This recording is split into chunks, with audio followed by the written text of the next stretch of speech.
What is going on, everybody? Welcome back to the Draft Geeks podcast. It's been a while since we've done one of these, but we are here, 4 or 5 weeks into the college football season and about the same into the NFL season. So we got a stock watch episode for you guys that have climbed the boards, guys that have shot down the boards. And then we're going to take a little bit of victory laps on 2025 prospects that have been doing so far, or that we love so far, and have been outperforming maybe what other people thought, but right on par with what we thought based off of our ranking. So hopefully you guys are ready, because the Draft Geeks podcast starts right now.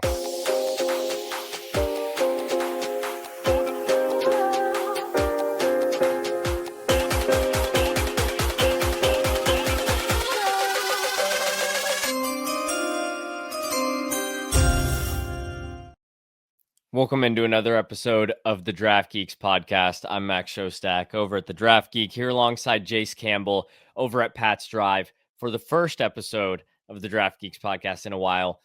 Jace, I'm excited for this one. How are you enjoying the college football season and NFL season so far? Man, football season's been great. And I'm not going to lie, if you guys are not on YouTube, you might want to jump over there, because we're not repping football gear right now. I'm repping my Chicago Cubs jersey. They just clinched the NLDS. About gave me a heart attack. So you got playoff baseball. You got the NBA and NHL starting, which is not that important right now based off of what other sports are going on. But, man, college football's been crazy. There's been some ups. There's been some downs. I mean, the team that I picked to win the national championship in our show, what was that, a month ago, probably is already most likely looking like they might not make the college football playoffs. So, but it's been fun, man. It's great to have football season back, watching games, multiple games every weekend. You got great ones on Friday night most of the time. Saturday is great, NFL Sunday, and then Monday night football too. Like, it's the best time of the year if you're a sports fan. I'm absolutely loving it. I'm also, for the audio people, repping my White Sox hat just to rub it in Jace's face. Not that that's any threat, coming off of setting the record for the worst record ever. Just absolutely fine and dandy. My Ravens stink. So all sunshines and rainbows over here. Jace, I say we jump in to this stock up for some positive vibes, a change from the Ravens, from the Patriots, and then we'll take our victory laps down the road in this episode. I totally agree. Let's start off with one of yours. Now, there's a lot of other people. We're probably going to hit on three guys. Well, sorry, not probably. We are going to hit on three guys each. So I got three. Max has three. And then we'll talk about a little bit of fallers. Let's start off with the most important position. And this is one of your stock up guys that you want to talk about. And that is Oregon's Dante Moore. So talk to me about why he's been impressing you. I'm sure he's been impressing a lot of people, because he's got Oregon rolling just like they pretty much were last year. Yeah, Dante Moore, somebody that I liked out of high school, who was in that class that was a very hyped up, storied class with Nico Iamaleava, Arch Manning, Jackson Arnold. Dante Moore was right there with him. He originally committed to Oregon. He flipped to UCLA so he could get on the field right away. He was so over there. That's not really a place where anybody was going to go to succeed. Transferred back to Oregon, sat behind Dylan Gabriel last year, and has just absolutely soared this year. He was kind of an afterthought preseason for the 2026 class. Not to say people didn't think he was good. People just thought this was going to be a building season for Moore, leading into a 2027 potential first-round pick. Now, the quarterback group this year has very much struggled out of the gates. Dante Moore, through 4 weeks, hadn't played anybody, but Week 5 at Penn State for the whiteout, everybody was watching, because we're like, all right, we got to see if this kid's for real. He throws about 75% completion, right around 250 yards, 3 touchdowns, some incredible poise under heavy duress in a very, very hostile environment. Dante Moore's done everything up to this point that he can to put himself in the driver's seat, or in the driver's seat alongside Indiana's Fernando Mendoza, who has had an incredible year, to be the number 1 overall pick in April, which seemed so far-fetched in the summer, which is why Dante Moore is my leading stock up candidate. He's absolutely a name everybody has to know at this point. He's got an 88.9 passing grade on PFF this year. He's been exceptional, 6'3", right around 210 pounds, so a little bit of a more slender frame, but Dante Moore's toolsy. That's why I've liked him since his high school days, and now he's absolutely taking off in that Oregon offense. Yeah, I mean, Oregon's going to be at the front of the college football world for the whole season, pretty much. Like, they're going to have a tough game in the Big Ten. They're probably going to make the Big Ten championship game and possibly have a bye in the first round of the college football playoff, which they had one last year, right? And then they got matched they with got Ohio State. destroyed. Yeah. So hopefully it's a little bit better format this year for Oregon, because they did the same thing last year. They ran through conference play and everything, and then they got matched up with the eventual national champions. But one thing that I've been loving about Dante Moore is you see right there, 14 touchdowns, 1 interception. He's taking care of the football. He only has 2 turnover-worthy plays on PFF. He doesn't force the ball into many bad situations. He's taking care of the football. And he's it doesn't even look like Oregon took a step back. Everyone was like, man, this guy went from playing at UCLA to taking a transfer role behind Dylan Gabriel. He knew that he was going to take that, he was not going to be starting last year. So he takes a whole year off, and it doesn't look like he's missed a beat, man. He's been on target. He's been throwing the ball accurate. He throws it on time. And so he's going to have a chance to probably be in the Heisman conversation. I would say right now he definitely is. And if he keeps playing like this, he'll be towards it. And I agree with you.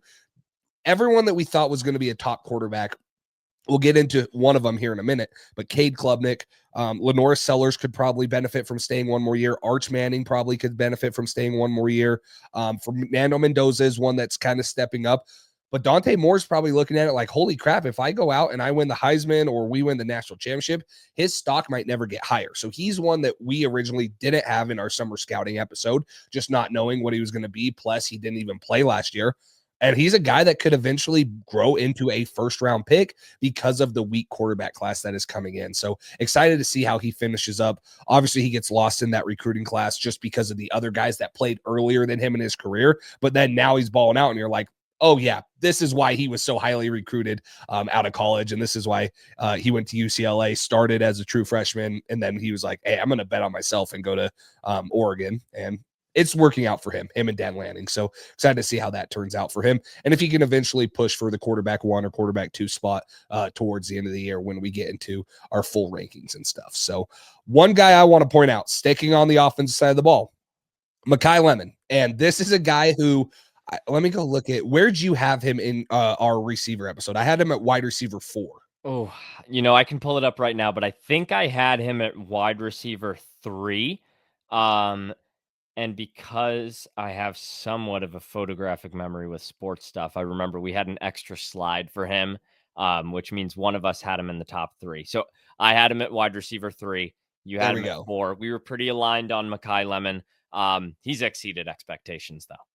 I would totally agree. And I think he's wide receiver 2 in this class as of right now. I had him at wide receiver 4, but right now he's jolted his way. That USC offense is obviously doing great things with Jaden Mayava Lincoln Riley as the OC. Lincoln Riley's a quarterback guy. So, he's going to develop. They're always going to have a receiver that's putting up numbers just because they're going to throw the heck out of the ball. But this is a guy who has 276 yards after the catch. That's 3rd in college football. He has 13 missed tackles forced, which is the most in college football amongst wide receivers. He leads in receiving yards at 589 right there. And then he has 5 touchdowns, which is tied for 6th in the country. So this is a guy that, a little bit smaller frame. You're drafting him probably for more of a slot type role. But man, when you get the ball in his hands, he's electric. He does great things. He's almost unguardable. He's so good at creating separation. And he's going to put up big time numbers. I wouldn't be surprised if he surpasses 1,500 yards on the year. USC is just going to keep throwing the heck out of the ball. He'll probably get 12 plus touchdowns. He's not slowing down anytime soon. And so this is a guy that probably because of his frame might not be able to get to wide receiver 1 just because of what the NFL likes. You got guys like Jordan Tyson, Denzel Boston, some of those other ones. But this is a guy that is going to be up there in the late 1st, maybe mid 1st, just because of how well he separates, how well he catches the ball, and what he does with the ball in his hands once he does get it there, and how he can create for himself, in multiple different ways. So been loving watching Mekhi Lemon. Anyone on USC's offense is really fun to watch. They're just a fun offense, and guys put up numbers. But he's one that has stood out. And like I said, where I had him at wide receiver 4, he's definitely above that right now. And if I were to rank him, I would probably put him at wide receiver 2. He's been a weekly making weekly appearances on my top performers post every week over on the Draft Geek, which you should go follow if you're not. But he reminds me of 2 late 1st round picks from the 2023 class, kind of in one, where you take the best of Zay Flowers and you put it with the mold of a Jackson Smith and Jigba, just a guy that can find space, get open, go up and make the catch if he has to. Maybe it's not the strength of his game, but it's something he can do. It's kind of the best of both worlds from those two guys. And, ceiling wise, like it feels like, yes, maybe the word slot receiver could be used to knock a guy like this. Like, oh, he can't win on the outside. But Puka Nacua does it all the time. It works totally fine for him. He's one of the best receivers in the NFL. CeeDee Lamb and Jamar Chase take a huge chunk of slot snaps. And it's just because some guys are better creating when they're closer to the football. I think Mekhi Lemon can be a wide receiver 1 for a team that's willing to operate with their top guy out of that mold, and could end up being a top 10 pick in what's a lighter class on the offensive side of the ball. But that's not to say that the guys like Mekhi Lemon aren't as good. It's just saying that once you break into this top 3 to 5 guys on the offensive side of the ball in this class, I think your draft prospect status rises a little bit just because of some scarcity there. Mekhi Lemon's moved in comfortably to my wide receiver 2 spot behind Jordan Tyson. I'm sure it's the same for you. And he's not far off of 1. I've been so impressed with what he's done for USC this season. Yeah, he's fun, and it's just, we talked about this in 2025 when we were going over. I think the NFL favors a little bit bigger bodied receivers more. And that's why you see guys like Zay Flowers. He shouldn't have fallen as far as he did. He's been super productive, but the guys that have the bigger bodies and are bigger frames seem to get drafted just slightly earlier. Mekhi Lemon's going to be right over JSN and Zay Flowers. Exactly. But this guy is going to find a home. There's going to be someone that will take him and they will have a role for him, and he will dominate in the NFL because of how quarterback friendly he is. So let's stick on the offensive side and move to your second guy. And this is Justice Haynes from Michigan, another guy that I don't think we talked about when we did summer scouting in the running back episode. So another kind of new guy to the podcast. Yeah, Justice Haynes was a little bit of an unknown after 2 years at Alabama, flashed a ton of talent, but just never really had the opportunity to let loose. Jumps in the portal, which was big news because he was poised to have kind of a 1A or 1B role with Jam Miller in the Alabama backfield this year. He says, no, screw that. I want my own backfield. And he goes and gets it at Michigan, which is one of the best places you can find a role like that. And he has over 530 yards, 6 touchdowns this year, already a career high in yards. He's one off of a career high in rushing touchdowns, 6 this year, 7 last year. Justice Haynes has an NFL build, 5'11", 210. He's got breakaway speed. He hits the hole hard. He's got 400-yard rushing games. He's got a touchdown in all 4 games, 1 against Oklahoma, 1 against Nebraska. Those are their 2 better opponents. I'd like to see some more out of him as a receiver, but the 16 missed tackles forced, the 11 10-plus yard runs this year, and the 7 15-plus yard runs this year shows that this guy can get to the second level and he can break away once he gets there. Justice Haynes has moved into RB3 territory for me behind Jeremiah Love and Jonah Coleman, and is one of my biggest stock ups of the college football season so far. And one thing that I love about him, he has 4.71 yards after contact per attempt. And what tells that's the story a good here yards for me, per carry number for that's a great yards per carry. I was actually going to say that 8.1 yards per carry is second in college football. And if you were to add that yards after contact per attempt, that's 7th in college football. Now, here's what's interesting. The 16 missed tackles force is not great. Like, that's not a bad number. That puts him in about the 20th, but that shows what I like about him. He's a bigger back, like you said. He runs through contact very well. He's not the wiggliest guy. He's not going to make you miss super, like side-to-side agility, but he runs through arm tackles. He punishes dudes, and he has the ability to take the home run, like you mentioned with the 10 plus, 15 plus yard runs. He also has a long of 75 on the year, which was the 3rd longest run in college football for a touchdown, I should say. So he has the home run speed. He's bigger. He's a thicker back. He's harder to take down. Yeah, he's not super elusive, but he runs hard. He hits the holes when he's decisive, puts his foot in the ground and gets north and south. That's what the NFL likes too. Obviously, if you can make guys miss, but there's always going to be a role for some sort of guys that can put their foot in the ground and just get north and south. I thought that's kind of what Caleb Johnson out of Iowa did good last year. Now, I'm not saying he's going to be as bad as Caleb Johnson. And I hate Arthur Smith. He's had a rough start. For sure. But that's what reminds me of Justice Haynes is when he puts his foot in the ground and gets north and south, he runs through guys and he's just able to outrun them because he does have that home run speed. So I agree with you. I think if this guy wants to get into probably the late second, early third round range, he probably needs to add a little bit more pass catching ability. That's what the NFL will, kind of knock him on. But talking rushing ability, things like that the NFL is going to want, he's up there and he's one of the best running backs in college football. That's how he'll separate himself from being regarded as a Blake Corum or Donovan Edwards or Khalil Mullings. I think if he can add some dual threat ability there, of course, that means rushing and receiving. His stock will take off. Also, 0 career fumbles. That's got to be noted every time you see it.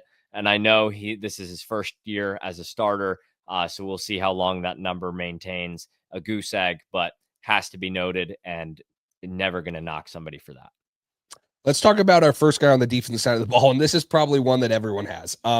We didn't get to the defensive line or defensive ends in our summer scouting, which it's a stacked position. Now, I will say, because we didn't get to it, I didn't put the most time into it, but I had a preliminary rankings.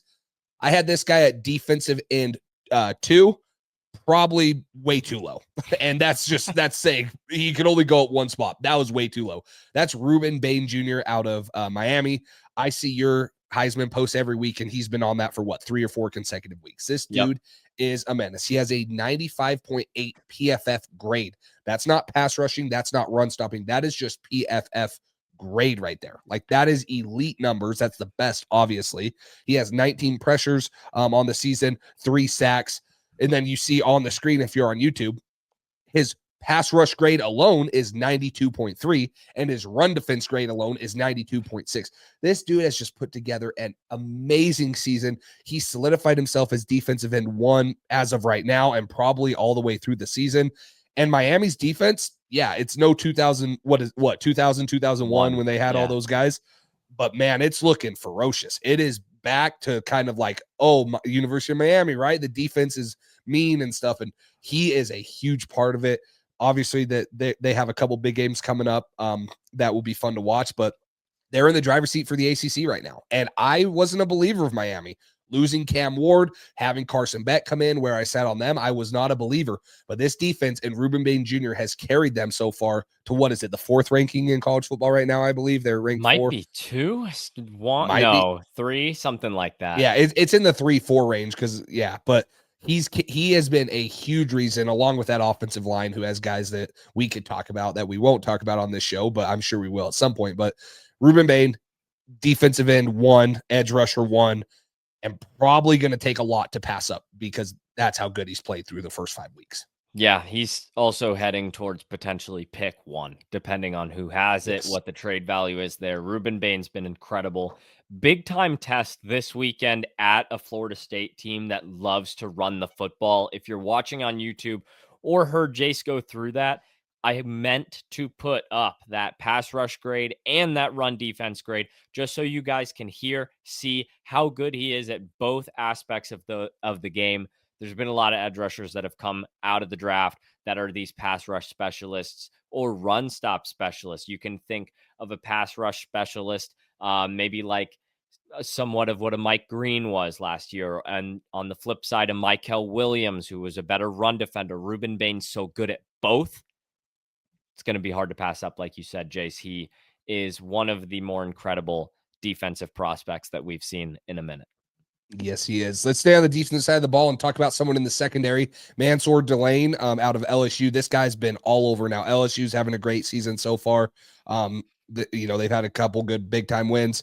So talk to me about Mansour Delane. He's a Virginia Tech transfer, right? Yes, You'll give me the back. Yeah, that's what I thought. I'll give you the backstory. Mansour Delane took off as a freshman at Virginia Tech, and that's why his name has been in draft circles for so long. Took off, then he kind of had a dip in year 2. So going into last year, everybody was like, all right, we'll get freshman year Mansour Delane, and he's going to be a first-round pick. He'll be up for potentially being a first-round pick. He gave up double a career high in yards allowed last year, let up 7 touchdowns, had 4 picks, which is a career high. He's only had 1 in all 3 of the other years, but it just wasn't his best year.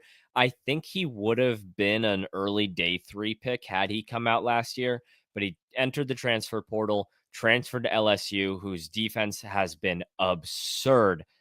And Mansour Delane has been a revelation in 2025. He's had 20 targets for 6 catches, 77 yards, 1 pick, 4 PBUs, no touchdowns. That's an NFL passer rating allowed on targeted passes of 22.3. That is absurd. Mansour Delane, and he's doing this all with no penalties so far. PFF's given him an 87.7 coverage grade. Mansour Delane's playing his way into being a first round corner. He's got NFL size, 6'1", 190, playing with confidence. Again, this transfer has been perfect for him. It's why the portal exists, and we're getting Mansour Delane freshman year back. It reminds me, this career path, perhaps, of another LSU player, and maybe it's a little bit of a stretch, but Derek Stingley's freshman year was incredible, put him on the map. He wasn't great his sophomore year, was hurt and not great his junior year, came out, was still a top 5 pick, was amazing. And maybe we're just getting that extra year from Delane that Stingley never had. He's been absolutely incredible. And I need to shout out 17 tackles with 2 missed tackles. This guy just does it all from the corner position. There's not much more you could ask of him. He's thrown 2 pressures in there for you guys. He can blitz. He can do everything.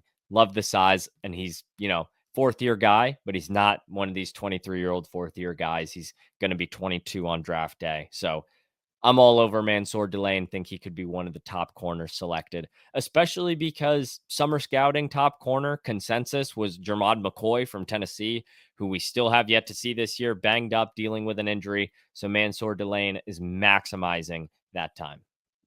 Yeah, and I thought that what you hit on about the tackles, the missed tackle ratio, is what makes these corners, because they got to show up and tackle in the NFL. Oh, we know that a lot of these guys can cover, right? In college football, a lot of them can do that at a very high level. They got to be able to show up and do it. And this is another guy that I think in press man, he can do it. Like he can show press man, he can play press man, he can do all of those things.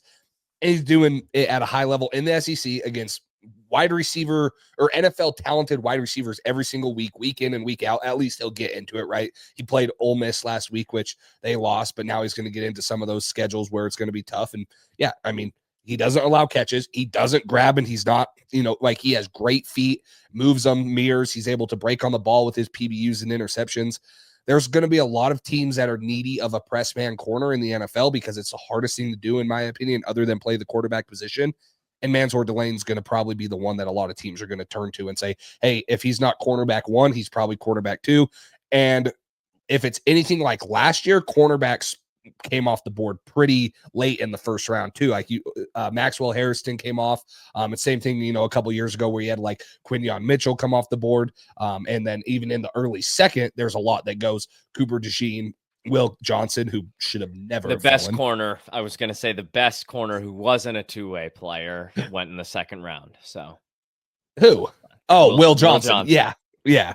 But you're going to have a need for these either late in the first, maybe even middle of the first, if he keeps playing his way into that, or, early in the second round, because of how needy teams are for press man corners and how much, how valuable they are in the NFL. So love seeing what he's been doing. Excited to continue to watch the competition week in, week out, all of these things as Mansour Delane and LSU continue to climb and possibly push for a SEC championship game. Now they need a little bit of help now because they didn't take care of business, but they're still right in the hunt with some of those things. So let's go back to the offense side of the ball. The last stock up guy that we have, I'm going to go to the tight end position, another position we didn't go to in summer scouting, but there's a couple of really good tight ends in this class. And I think it starts with Eli Stowers. Now, Kenyon Sadiq is a guy that's going to be up there and we're going to have a lot of conversations about in the future. But I really have liked what Eli Stowers has done for Purdue. Now, Purdue, like last year, are surprising people. Oh, sorry. Why did I say Purdue's not surprising anybody? You're right. Purdue is not surprising anybody. Vandy, surprising a lot of people early like they did last year, right? Huge game against Alabama, which is what put them on the map last year. Now they have it against Alabama again this year. Ranked matchup, college game day. Can they get over the hump again? Because last year when they beat Alabama and they got on the map and then they played, I forget who it was a couple of weeks later, Texas, really close game, but they couldn't pull it out. So now let's see if Vanny can do it. But Eli Stowers is a huge part of this passing offense with Diego Pavia. He has 301 yards. That's second amongst tight ends, 3 touchdowns. He has the second most yards after the catch, which is 156, and then he has the 7th most yards after the catch per reception, which is 13.7. But this is a bigger tight end. He can block in line. He can do a lot of things. I don't think he's quite as athletic as Kenyon Sadiq, which is, it'll be interesting. It's kind of going to be like the It's tough Colson to Loveland. be. Yes, exactly. It's going to be the Colson Loveland, Tyler Warren debate. Now, I don't think Stowers is anything like Tyler Warren. I'm not saying that. But that's kind of the different type, in my opinion, that you're going to hear this year. It's like, oh, do you want the athletic guy, Kenyon Sadiq, or do you want Eli Stowers, who's maybe a little bit more all around? But really like Eli Stowers, a guy that I'm going to continue to watch for Vanderbilt this year with Diego Pavia, because the offense is fun. Diego Pavia has a ton of energy. Eli Stowers, huge part of that. And maybe they make a little bit of noise in the SEC, continue as they are, ranked 18th in the country right now. Maybe they beat Alabama. Maybe they have another upset of another team as they play, but it'll be interesting to watch and see kind of how this tight end one race goes, because right now it's Eli Stowers and Kenyon Sadiq. Probably there's a couple other guys. What is it? Max Clare, Ohio State. I love Jack Tanner Koziel from Houston. He's like 6'7", isn't he? Yeah, he is. big time target. But interested to see how this continues to work out. But I've really liked what I've seen from Eli Stowers and the Vanderbilt offense, how they incorporate him, how he's been used, how he plays the game. I have been a big fan of him. Yeah, Vanderbilt controls the football so well, and Stowers has been such a good security blanket for Pavia. Former quarterback, feel like he understands the game. He was at New Mexico State with Pavia. Pavia replaced him. Stowers said, all right, fine, I'm going to go become a tight end. He was a tight end at New Mexico State when Pavia was the quarterback. They transferred together to Vanderbilt. It's been a fantastic story, and they both returned for this season.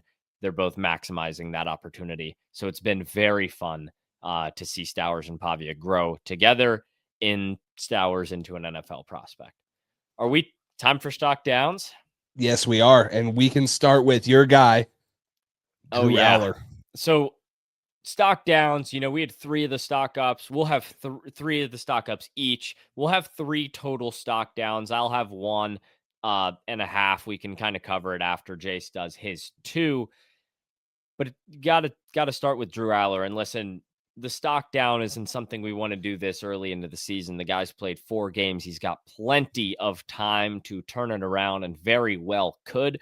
And I didn't want to have to say anything about Drew Aller through his Nevada and FIU and Villanova games, because you don't know how much Andy Kolanecki and the Penn State offense are holding close to their chest, want to be vanilla. We got to protect the playbook for Oregon. Oregon comes to town. We're going to get the best out of Drew Aller. No, he goes 56% passing, 137 passing yards, a touchdown, and a game-sealing interception to Dylan Thieneman in double overtime. Drew Aller's just been disappointing year in and year out in these big games. And, he's been somebody that has put together good numbers and has taken care of the football. He only 8 picks last year, which is a little bit on getting close to the higher side. But he had 10 turnover worthy plays to the 8 picks. So it tells you the defense was converting very well on those turnover worthy plays. This year, he's already got 4, and he's only got 3 big time throws. It looks like he's not pressing the ball downfield, which is very evident, especially if you watch some of those Penn State games against inferior opponents. And he's still managing to put the ball in harm's way. I'm not impressed with Drew Aller, and I'm not impressed. Again, Jason and I texted about this when we were watching him in the summer. But the play calling for Penn State, and it's really hard for somebody to be behind a screen and maybe talk about somebody not having a job in a couple weeks. But I do think they need to make a move at offensive coordinator, because it's not working for who they have at quarterback. They're not maximizing this guy's skill set, and ultimately he's not developing. He has a cannon of an arm. You've probably heard that about him 100 times. He doesn't really know how to throw the best deep ball. It's inconsistent. It should be much better. And then he misses layups, and he's a good vertical scrambler, north-south. But when you're scrambling out of the pocket, he doesn't do that very well. If I was a GM, I don't know if I'd use a pick at this point on Drew Aller until day 3. So very much a stock down candidate for me, for somebody that I already wasn't a big fan of in the summer. Jace, you liked him a lot more. Would love to hear where you are on him now. Yeah, I said exactly where you do. I'm very disappointed. He was my pick for Heisman. Like I said, I got to stop buying into the Penn State. And I didn't buy into it a couple years ago, right? I'm like, man, it's not. But I'm like, man, this is Drew Aller's year. He probably would have been where he would have been drafted last year would have been probably ahead of Jackson Dart. Yes, he probably would have been the second quarterback taken last year if he would have went out. And now he's probably looking at it like, holy crap, I probably should have. He bet on himself. How well he would he wanted have to done stay. in the NFL if he was? Because like if he got put in the Giants, like let's just say he went right where Jackson Dart went, he would not have done good, in my opinion. Wouldn't have had a better game than Dart did, I don't think. No. So I'm disappointed. I was like, man, this is Penn State's year, right? They're going to get over the hump. They have a quarterback that stayed. They have 2 great running backs, the defense, obviously.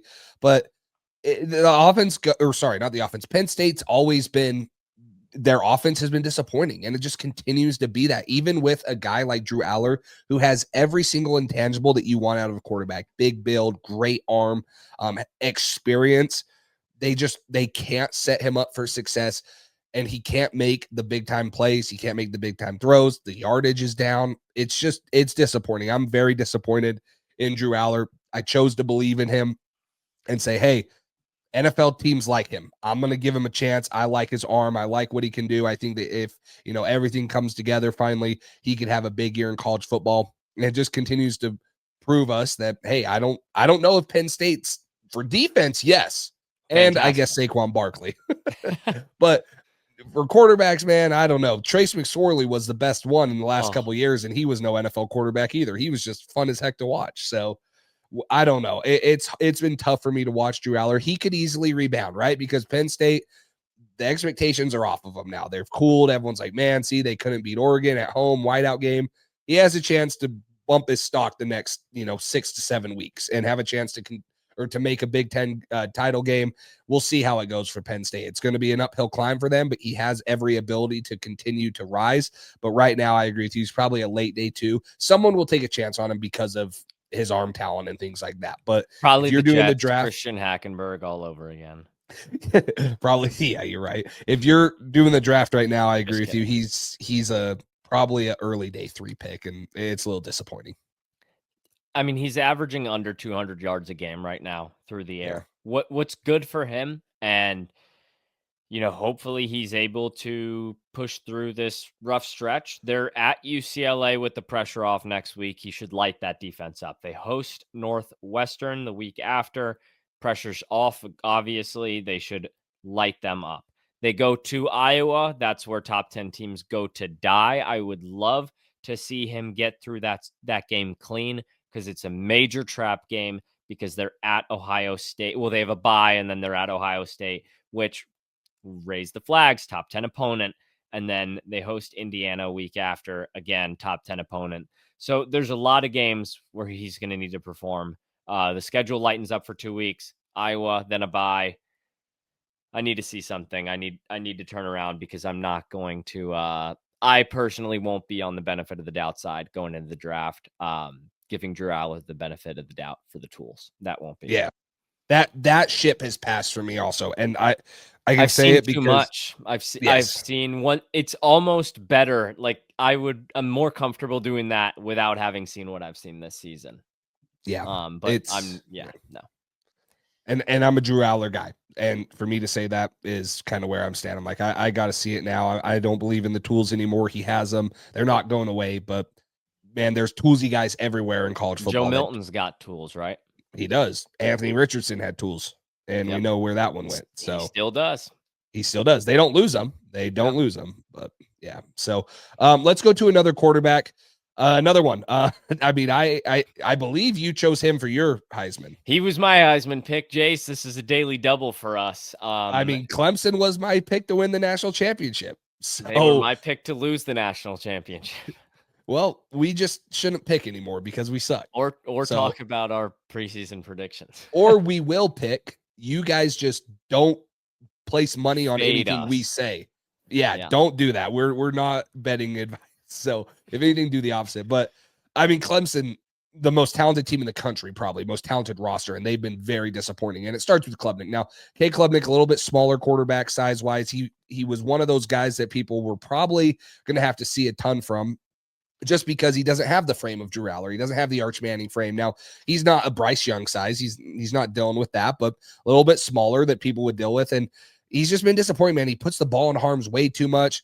And I have not been impressed with them. I think that there's a couple games he could have played better and they might have came out with a win, thinking Georgia Tech, things like that.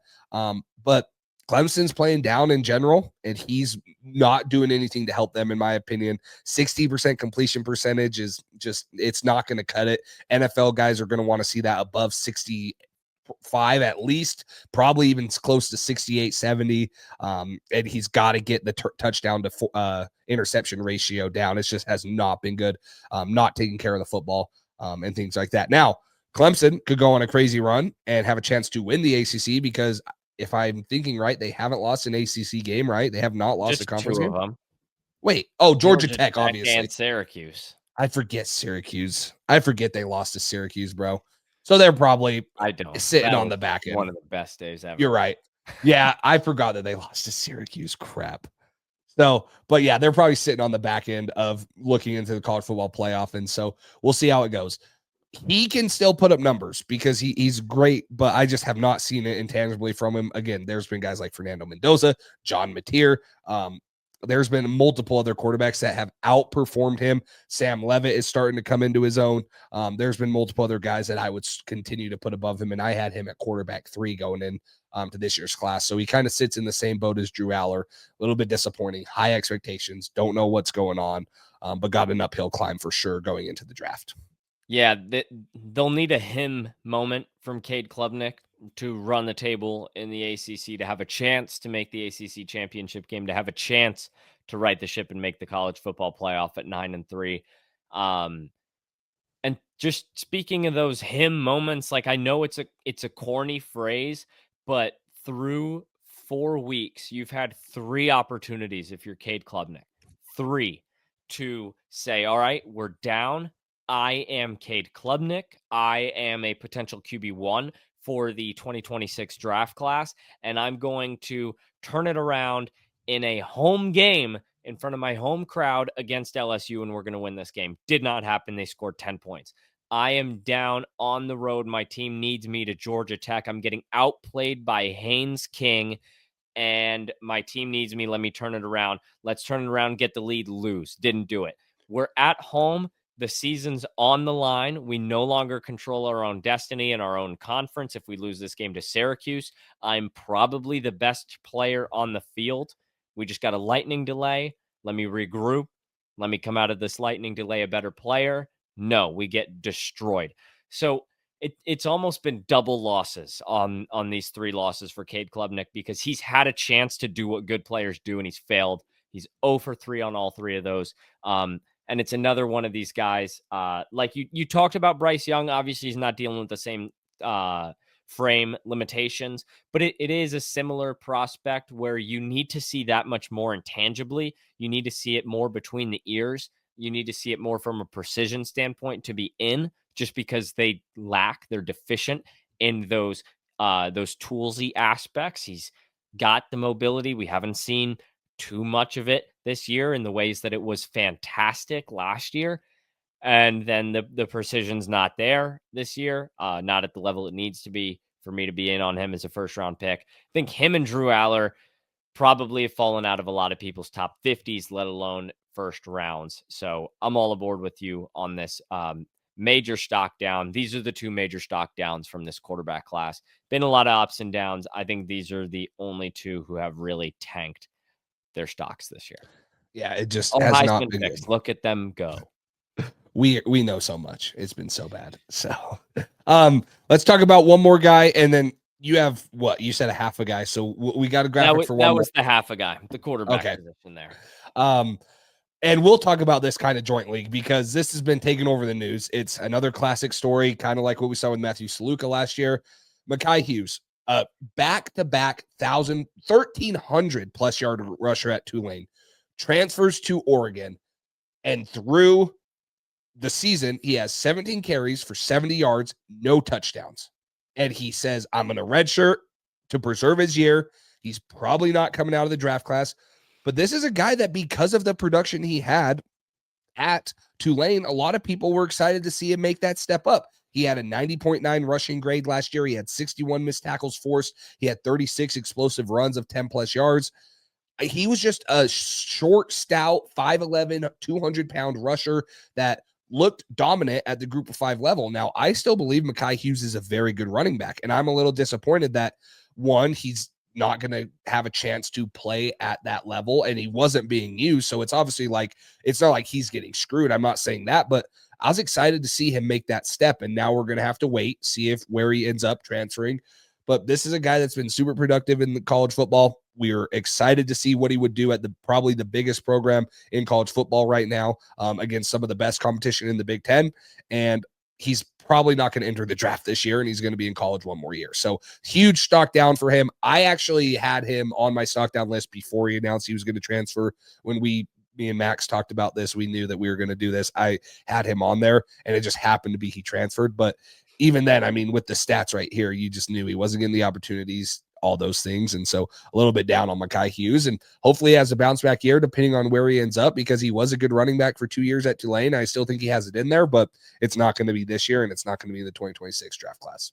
And TBD on if he actually leaves Oregon, but I just find it so hard to believe that he would redshirt and not jump in the portal. I feel like you have to try to find a new opportunity with that redshirt year that you've just taken. He was my RB9 going into the year, so I already wasn't the biggest fan of Mekhi Hughes, but 17 carries for 70 yards and nothing. He's been overtaken by freshmen and more experienced backs in that Oregon backfield, so it's just not been the place for him.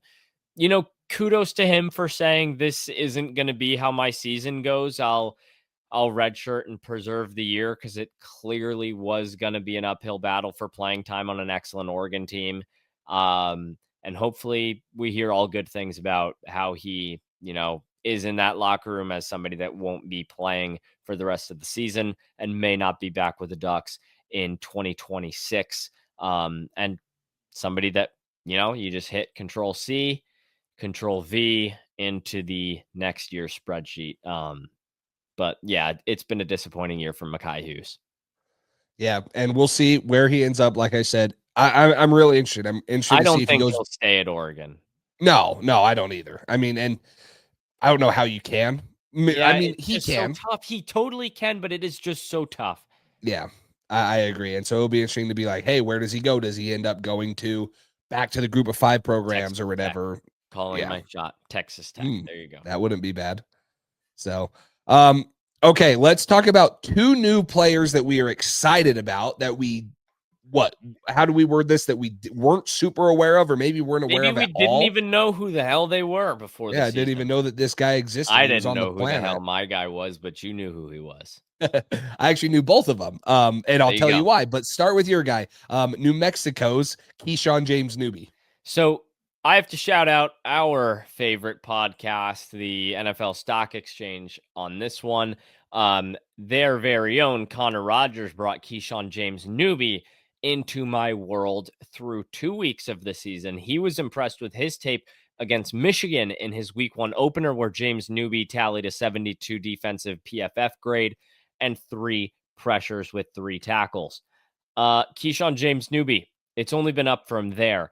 But let's turn back the clock just a little bit. This guy started his career at Montana Tech. He was an All-American in the NAIA. He transferred up a level. He went to Idaho. He was an All-American there. He's jumped up to New Mexico. So he's gone from NAIA to FCS. Now he's in a shot at the FBS level. And this guy's been a revelation for the Lobos. 7 pressures against Idaho State in week 2, 87 pass rush grade. And then at UCLA, that's been a very disappointing team, but you have to understand, from the lens of a team like New Mexico, that's a game you get up the night before for it. You're on the road, you're in the Rose Bowl, in a Power 5 and Power 4 environment, Big Ten. Everybody's going to be watching this game for tape on players you're playing against. It's your job to show up and pop when they're not even watching you. What'd he do? 10 pressures in one game. Rueben Bain's got 19 this year. Keyshawn James Newby leads the country with 26. He's got 3 sacks and a 91 pass rush grade this year. He's 6'2", 244. So there's my caution sign, caution flag, whatever you want to call it. He's a little bit undersized, but I'm impressed with the hustle this guy plays with and the ability he has to use his leverage, use his bend when he's defending the run. But I do think this guy profiles as somebody that will be more of a pass rush specialist, as we talked about earlier in the NFL. And he's shown an incredible ability to do that this year and throughout his career. Just to read through last 3 years, 91 pass rush grade. That's this year, 90 last year, 85 the year before, 26 pressures this year already, 51 last year with 10 sacks, 43 the year before with 5 sacks. So this guy knows how to get after the passer. I'm impressed with what he's been able to do against the run at a baseline level. Somebody you have to have on your radar. Do not scout the helmet here. Thank you, Connor Rogers.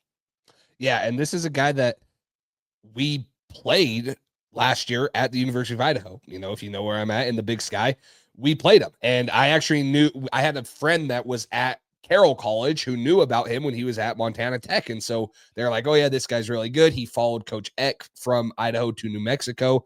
And he's been a terror, man. Like he's big, he's long, he's a pass rush guy. That's, you know, he will have a role in the NFL because of the pass rush numbers he's putting up, probably in the late day 2, early day 3 pick. Could easily get up there earlier. Don't know how NFL teams will view him, and we'll see maybe once he starts playing a little bit better competition. But this guy's putting up the numbers, he's having the production, and he's done it across 3 different levels. And that's one thing that I think the NFL is going to look at, be like, man, everywhere he's been, he's won, either rose to the occasion or he's just played because he's a baller. Like he shows up at every level. It's not like, no knock on Mekhi Hughes, right? I'm not knocking him, but teams are going to look at him and be like, man, was he just not good enough for that level? That's a very real thing, by the way. He can easily outprove that, right? I'm not saying that he won't next year or whenever he gets a chance again, but that's one thing that teams will look at, like, man, he was really good here, but when he took the step up, could he not play with that level? Is the speed different? What it is? Keyshawn James Newby has done it across 3 different levels, NAIA, FCS, and FBS, and he's dominated everywhere he's been, and he's put up, you know, huge numbers across the country, not just in the Big Sky, not just in the Mountain West, wherever he's been. Twice in the Big Ten this year. It's national numbers. It's national numbers, and he's doing it against the best competition. So totally agree with you on that. I want to bring up another corner now, another interesting story. We actually offered Keith Abney out of high school. He didn't choose Weber State. Sorry. Let me break it to you guys. He didn't start with us. I wish he did, and I wish he went somewhere else. He didn't start with us. So he just went straight to Arizona State. Now, probably a pretty good pick. Has a Big 12 championship, was in the playoffs. They're doing good this year. But Keith Abney is a guy that I have known about, and then I kind of lost track of him just because, hey, freshman, not really playing. But this is another guy, when you go look at some of the stats, and I'm trying to pull him up because I, for some reason, did not write him down. But he has an 81 coverage grade. He's allowed 13 catches on 25 targets, so a 52% completion percentage. Not quite as good as Mansour Delane, right? That's a high bar. That is a very high bar. He's allowing 9.5 yards per catch, which is good right there. He doesn't miss a lot of tackles. He's only allowed 19 yards after the catch. He's only now I'm scrolling back and forth on PFF. 4 PBUs to 1 interception, similar right there to what Mansour Delane has, who we talked about as a stock up guy. Another thing, he's allowing a 49.4 passer rating right there. But again, a guy that's a part of a team that's going to be probably really good in the Big 12 for the remainder of the season, have a chance to make the college football playoff again, and making a name for himself. Again, another guy that can probably play himself into the late 2nd, early 3rd, a day 2 pick as of right now. But Keith Abney's been a guy that I've been really impressed with at Arizona State. He is 6 foot, 190 pounds, and so excited to see what he continues to do at Arizona State. So everybody from there and prior is going to be a future member of our next segment, where we will be victory lapping players that we loved last year and have performed well, or to our expectation, because we were higher on them this year in the NFL. So, Jace, I'll leave it to you. Who are we firing up first? Well, if you guys followed the show last year, you guys know who it is. And it's Teteroa McMillan for me. 18 catches, 278 yards. He's a part of a bad offense, right? And there's been times where they've looked good. There's been times where they've looked bad, but this is a guy that's a focal point of the offense. Like, he is the main target. And I stood on business and I was like, hey, I believe that this guy should be a top 10 pick. And some people were like, oh, I didn't run the 40, this and that. And I actually mocked him to Carolina at pick 8 before we had the actual draft come through. And so I was like, I think this is a chance for them to get Bryce Young a target, for them to do a bunch of good things for them. If you go look at his games this year for Carolina, 9 targets, 10 targets, 8 targets, 8 targets. Now, he hasn't had the most success against Atlanta. He was 3 for 8 against New England. He was 4 for 8. Some of those not so catchable, some of them. But what I loved about him is I think he creates good enough separation for a 6'5" frame. He catches the ball away from his hands. He has strong hands.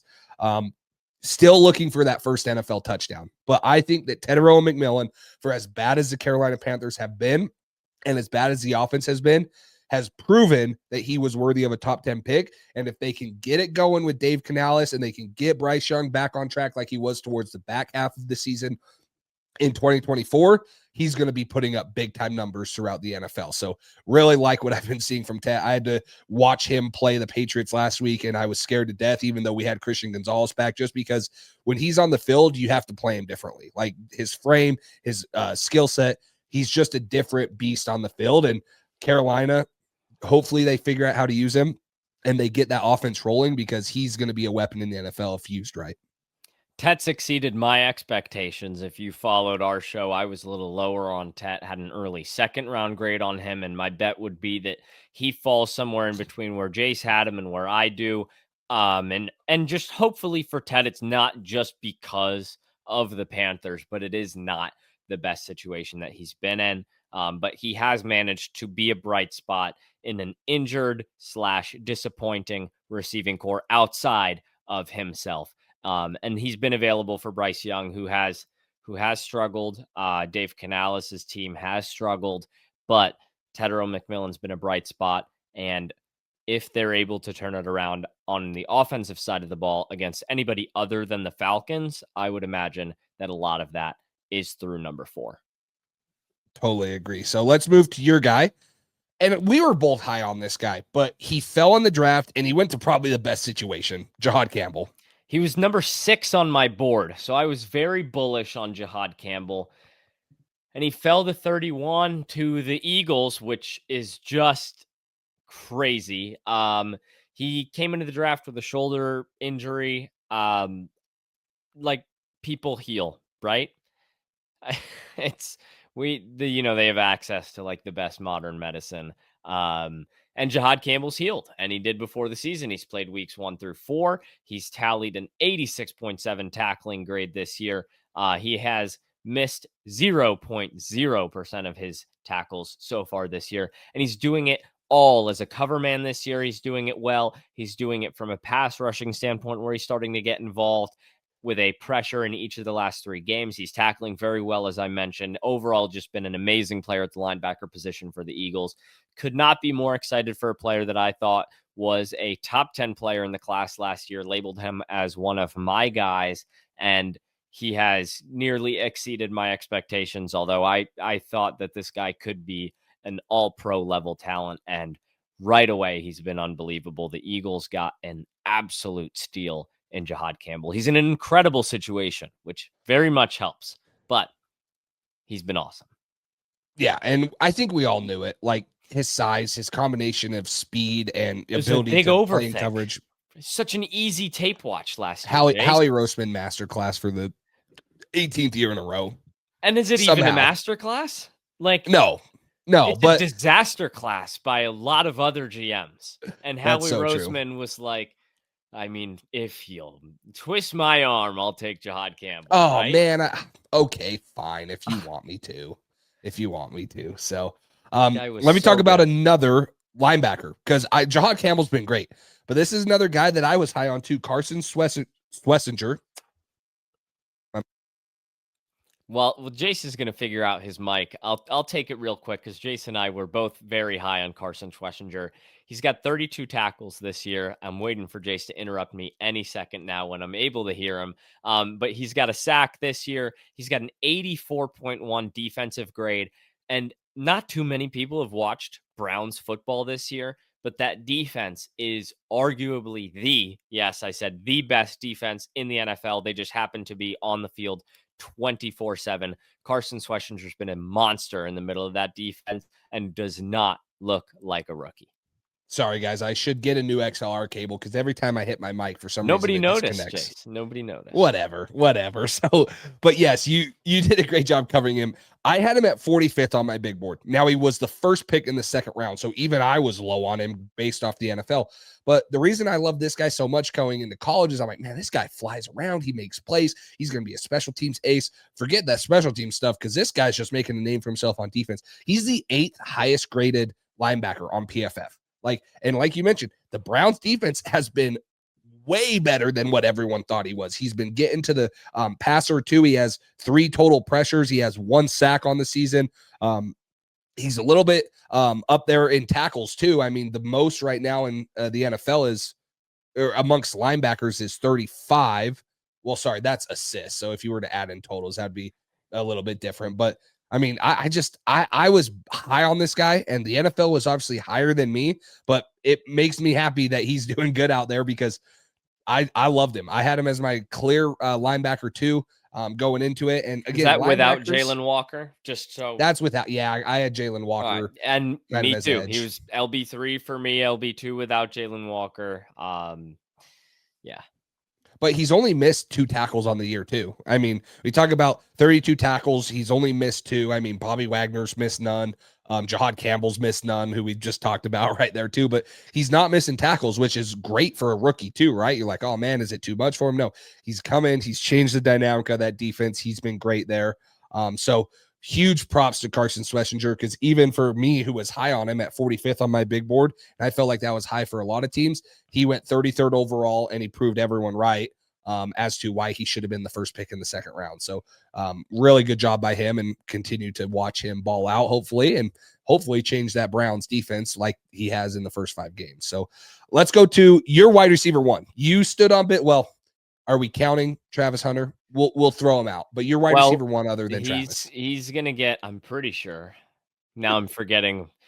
He might get featured later on in this episode. But yeah, my wide receiver 1 for non-2-way players was Emeka Egbuka, and he has been exceptional for the Tampa Bay Buccaneers this year. Baker Mayfield wasn't lying when he said Egbuka is that dude this offseason. Emeka Egbuka has been spectacular, giving the Bucs everything they could have asked for. Mike Evans has been banged up. Chris Godwin is Chris Godwin. And Emeka Egbuka stepped into that role right away. He just put up 101 yards in a comeback effort against the Eagles, carried by, yes, an amazingly big touchdown. But he's got 4 scores this year. PFF's been awfully harsh on him to the tune of a 68 offensive grade. I think if you asked anybody in and around the Buccaneers organization, they would tell you that you should flip the 6 and the 8 in that grade. Emeka Egbuka has been awesome. I constantly said throughout the draft process that this guy is going to be ready instantly. You'll be able to plop him into an NFL team and he will succeed. Week 1, 6 targets, 4 catches, 67 yards, 2 touchdowns right away. So victory lap, pat on the back for myself on Emeka Egbuka. Jace and I taking 2 victory laps on our wide receiver 1s, and then a little high five on our linebackers, which, real quick, shout out to those 2 linebackers. Such a hard position to click at right away, with the hashes being different at the NFL level, spacing being so difficult to understand that switch right away. So shout out to these 2 guys, those 2 pass catchers, those 2 linebackers. Jace, hit me with your last.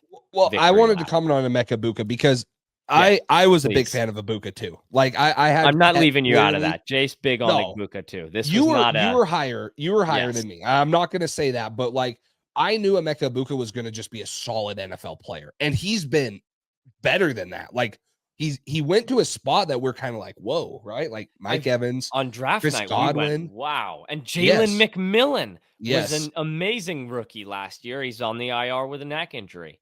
Yep. And Chris Godwin's back, but I don't see anyone passing Ibuka in that offense as wide receiver one. I mean, you'll still have numbers put up by Godwin. That will be decent. Mike Evans is Mike Evans, but Emeka Ibuka, he's the guy in Tampa. Like Baker Mayfield already loves him. The way they're using him, he's so fun. And do you have him in any of your dynasty leagues? I'm guessing you got him in a couple or one because of how, or you don't. No, this is a guy that it never lined up. Like I wish it was either like I was picking early or at the end of my dynasty. It's just kind of gut wrenching. Yeah, because he's a guy that's going to be, him and Tet both are going to be great dynasty players, but great NFL players. And I think he, as weird as the pick was, he's in a great offense too. Like that offense highlighting his strengths with Baker Mayfield. He's in a great situation, and it's just continued to prove how good he's been. So another guy for me, man, and another one that fell in the draft a little bit too far. I had him at 11th on my big board. I had him as offensive lineman. I got to go look because my big board's a little bit different. But if I go back and look at my if I go back and look at my position rankings, was he OL3 for you? So he was O lineman 2. He was offensive tackle 1 for me. There you go. He was offensive tackle 1 for me. On my big board, he was 11, and Armand Membu was 12. The only guy I had ahead of them was Will Campbell at 7. But he was offensive tackle 1. And again, I was saying that Will Campbell was going to be more of an interior offensive lineman, but I also said that I think Will Campbell should start at left tackle, which is what the Patriots have done. I've been very happy with that. Yep. But Josh Simmons has been so good. And we were like, man, he was so good at San Diego State. He was so good at Ohio State before the knee injury. He just didn't play the elite competition. He didn't get the gauntlet of the Big Ten schedule. He got hurt halfway through the Oregon game. But man, has this been another home run pick at the end of the first round for the Kansas City Chiefs. He has solidified that left side for Patrick Mahomes. He has looked so good, and I'm so happy he's doing good because that was another one, right? I'm like, hey, I have him at 11, assuming he's healthy, because everything we heard at the combine and stuff, or, off of medicals, it was like, hey, the knee is like, he's on track. He's going to be playing, and he has. No setbacks. He's been playing. He's been great. It's been very, very fun to watch him. As much as I hate it that he went to the Chiefs, as much as I hate it that freaking Patrick Mahomes somehow has a great left tackle all of a sudden because he fell to the 32nd pick, I'm glad that he's doing good because I was really high on him. Like I said, he was 11th on my big board. He was offensive tackle 1. I said that if someone needed one, that they could probably reach on him. And if he doesn't go in camp, hopefully he's ready for week 1. And that's exactly what happened. And he's been, I think that the Chiefs are probably, if they had to redraft today and they had a top 10 pick, would probably still consider taking him there. I love it. Big shout out to you, Jace. Josh Simmons was 29th on my big board, OT5 for me. And still comfortable with having him there because I believe in all 4 of the guys above him. But he's been very nice for the Chiefs this year, who desperately needed help on that offensive line. So looking forward to seeing how Josh Simmons adjusts, improves for the rest of the season, because to be honest, and I didn't think this player was worthy of including in this section, but I think, and Jace, correct me if I'm wrong, the only offensive lineman that looks like objectively good right now, there's a lot of promise. I think Will Campbell's been very promising. Josh Simmons has been very promising. Armand Membu for the Jets has been the only guy where I've been like, this guy's it already. But outside of that, man, I think you got a lot of promise. You got a lot. I mean, there's another story for another day. Jonas Avenaiya with Miami's been really, really struggling. And it's a tough position. It takes years to get acclimated. So seeing promise right away from Josh Simmons and health has been awesome. Yes, it has been. And yeah, Armand Membu's been great. And I think that was one that I knew he was going to be good, but I was skeptical because I was like, man, he just shot up the draft boards. But everything that you saw throughout the process, he was super athletic. He had the film to back it up. It was just like, whoa, this guy kind of came out of nowhere. And all of a sudden now he's in the top 10. Too. Exactly. And he's been great for the Jets and been awesome there and stuff. But I think that some people were a little bit worried about this class, like coming out. They're like, man, Josh Simmons, Armand Membu, Will Campbell. it's actually turning out to be a pretty dang solid. I wouldn't say it's an elite offensive line class, but there's potential for it to be a really good offensive line class. And that wasn't the case when they were talking about it going up to the draft. And, even the day of, they're like, man, there's just not that Joe Alt. There's not that Rashawn Slater. Yeah. There's not those type of guys. And there still isn't, in my opinion. But there's a lot of guys that are coming into their own that are like, man, those are really good first-round picks, and they're going to protect quarterbacks in the NFL for a long time. Yeah, and we'll find more out about that in 2028. That's where you really find out about these O-linemen, who stuck, who didn't.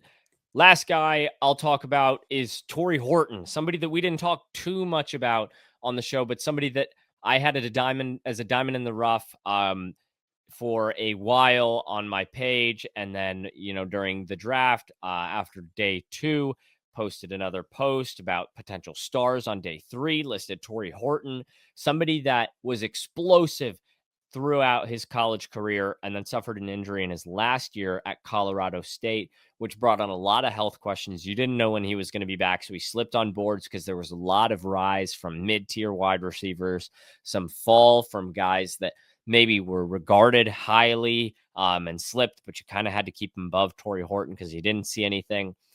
But what Torrey Horton did in college prior to his last year and in his last year prior to his injury was enough for me to put that diamond in a rough tag on him. So far, he's had 6 catches for 74 yards and 2 scores for Seattle as kind of a secondary receiver for them behind Jackson Smith-Njigba and Cooper Kupp. But he's made a lot of an impact on special teams already this year. He's got over 166 to be exact, return yards on 8 returns and a punt return touchdown of 95 yards this year.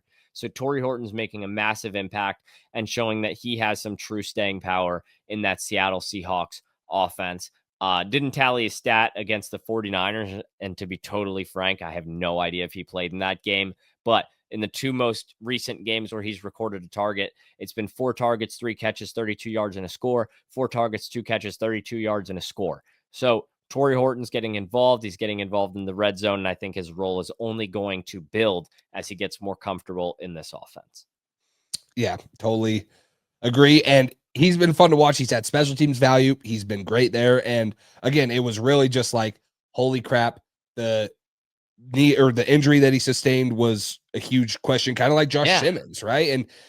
And maybe worse just because receivers so packed, because so often it like Josh Simmons was maybe a top 15 pick healthy. Yeah. Torrey Horton, though, it's so packed at receiver that why not just give me the healthy guy? And he was still probably going to be if he was fully healthy, he's probably still going to be a a late second, mid third round pick, somewhere in that range, if he would have dominated like he did at Colorado State. But so a great call out by you. I don't remember where he ended up for me. I'd have to go back and look, but it was a guy that, like you said, he was just a little bit gun ho because not seeing the film.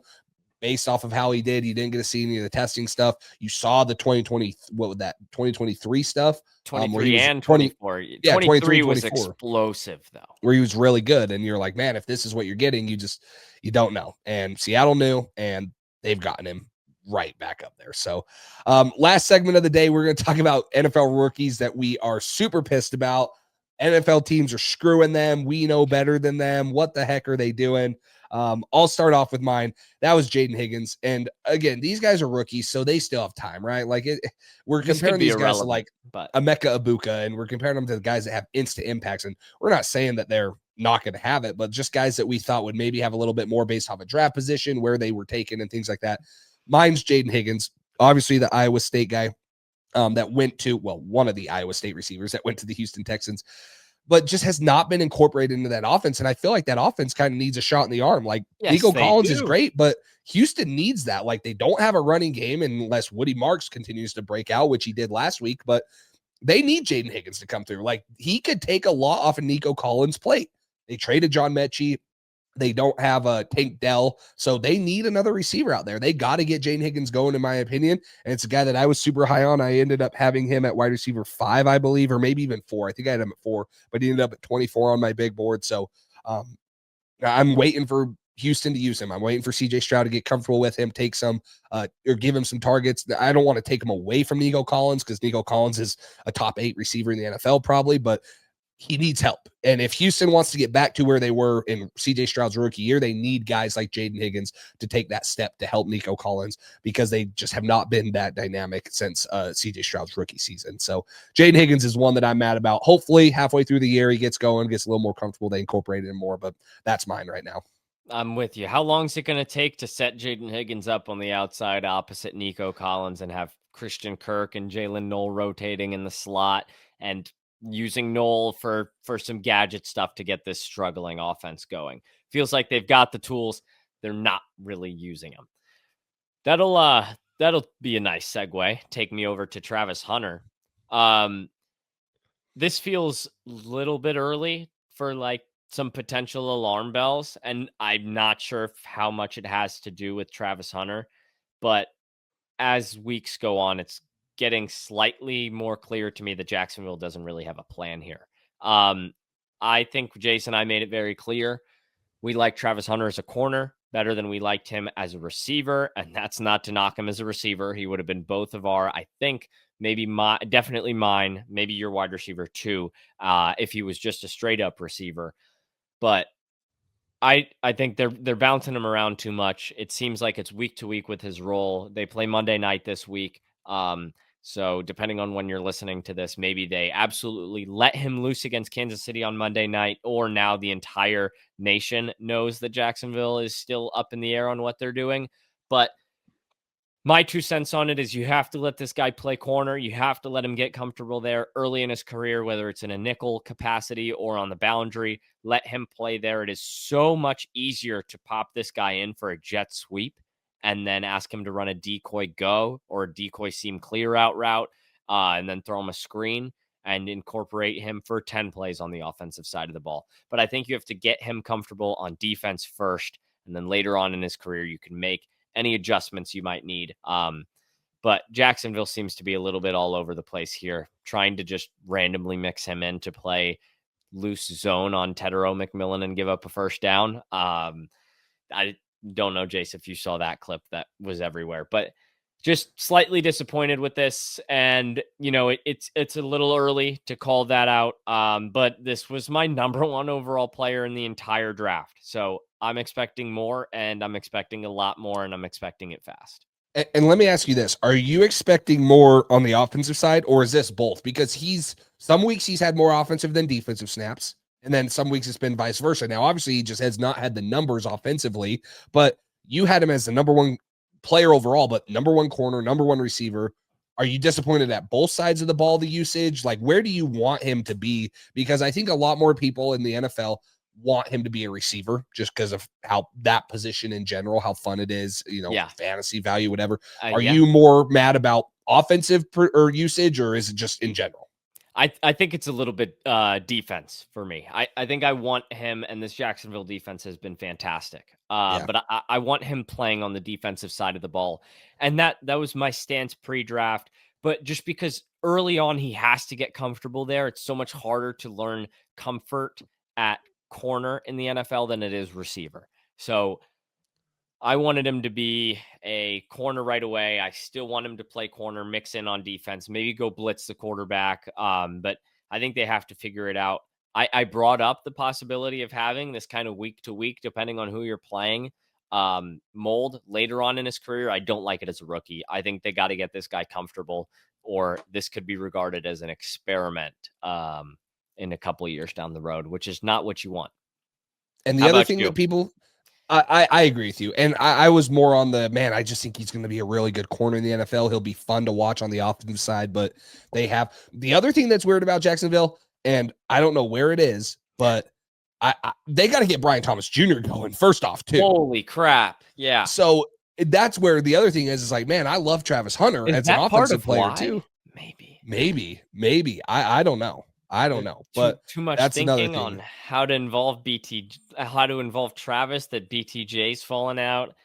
Yeah. I don't know. Their defense is incredible so far. They're 3-1. So maybe this is the least of their concerns, but I think having Travis Hunter acting as a slot corner, outside corner for them right now would be spectacular. And you're a Pats fan, you know how easy it was to just click in Marcus Jones for a couple plays and watch him make an impact. Like, that's what they can start doing on offense. I don't care that he was drafted 1-3 for people in Dynasty. That was a bad pick objectively because we don't know the role. So, and the other point I was going to make there is like, I just feel like it's pressure, right? But they gave up a ton for Travis Hunter. And I'm not saying they shouldn't have. Like, that's just one of those ones that, hey, if you continue to mishandle his usage and stuff in 2 or 3 years, that's going to be a trade that people are going to look back on and be like, why did you give up all this to use him like that? Like, they're not using him that way. And I think they'll figure it out. Liam Cohen's a smart offensive mind. They obviously had a plan when hopefully they had a plan when they traded all that for him.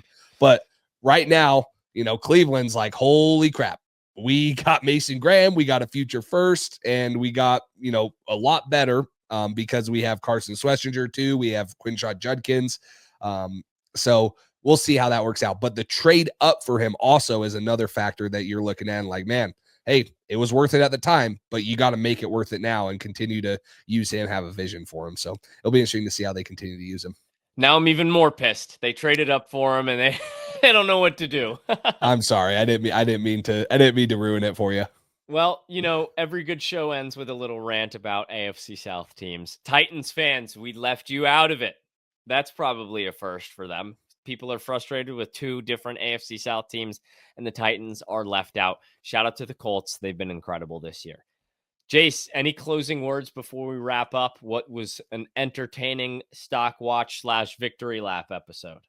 No, man, I'm excited to continue to watch how this college football season plays out. And if there was a guy that maybe we missed that you said, hey, this guy stocks up or this guy stocks down, or you want us to maybe cover him, put it in the comments. Come over to YouTube, go on Max's Instagram at The Draft Geek, and comment on his post, right? Hey, this and that, and we'll hit on it next show. I don't know when it will be. We'll probably give it another couple weeks just with our schedules and stuff, but we'll go maybe 2 or 3 more weeks, and then we'll get back on, and then obviously we'll be close to the end of the season. But if you got any of those guys that you want us to talk about, hey, go check out this guy, or where do you think this guy's improved his stock? We'll try to incorporate him, get him in there. We want to hear from you guys also, and we don't want to just, hey, this is our thoughts, even though, we do share our thoughts a lot. But if you guys got guys in there that you want to hear about, we would love to incorporate them or find a way to get them into the show, stock up, stock down. So excited, though. This is going to be, we've had 5 great weeks of college football, and I think it's just going to get better from here, man. We got